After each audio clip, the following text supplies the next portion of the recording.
5 feet per mile. However, at Cuyahoga Falls, there's a sharp drop of 200 feet in only 1.5 miles. Its final elevation level of 570 feet produces the Flats District of Cleveland. On our right, the white building with the tower, formerly a United States Coast Guard station. Who also designed City Hall. The Coast Guard have since moved to the foot of East 9th Street.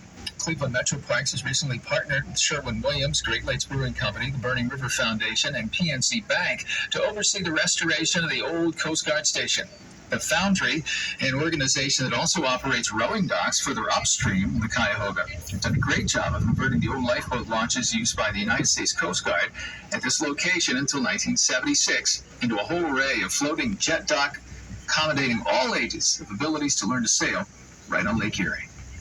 The land on our right, called Whiskey Island, at one time it was occupied by the Steve Doors, who unloaded the old sailing vessels, and by others who worked on the lakefront. The island had many saloons, and during Prohibition, the rum runners brought illegal liquor in from Canada. This gave the island its name. The land to our left is known as Dock 20, the large cement silos formerly owned by the ESS Rock Company, but are now operated by Lehigh Cement, a member of the very large Heidelberg Cement Group. Powdered cement is shipped here on barges, offloaded into silos, and trucked out as needed for the building industry. That's a grain The RTA waterfront line can also be seen on Dock 20 as it winds up and over the tracks of Norfolk and Southern. The RTA waterfront line is 2.2 miles and takes 10 minutes from the Muni parking lot to Tower City.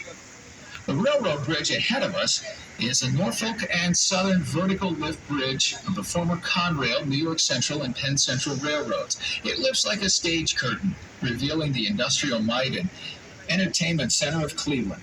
The bridge was built in 1954 to replace a cumbersome swing bridge and spans the river 250 feet. This bridge has 2 tracks in order to run simultaneous east and westbound traffic and is remotely administered by a dispatcher in Atlanta, Georgia.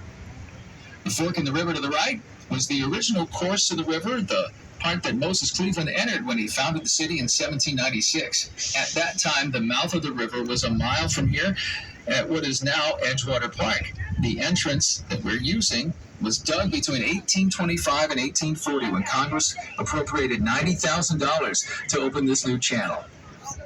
We're often asked, who pays for the opening and closing of these bridges? Are we charged a toll or a fee? Well, the answer is no. This decision was reached in a landmark court case back in the early 1800s. Many bridges were being built for the first time then, and this became a vital question. It was decided that if you build a bridge across a navigable waterway, you are responsible for the opening and closing of that bridge, and you cannot charge a toll or a fee. A young Abraham Lincoln was involved in this court case. All the bridges in the Cuyahoga River system are operated free of charge to anyone wishing to go through or under them. Looking at both sides of the river, we now get an excellent view of the entertainment section of the flats. On our right, once again, we have the entrance to the old riverbed with an excellent view of the Nautica Entertainment Complex, which included shooters, restaurant, and a music box supper club. The section to our left was once the main part of Cleveland. Ship suppliers, ship repairs, and many other businesses were located here. Passengers, steamers departed from here to all points on the Great Lakes. The roasting group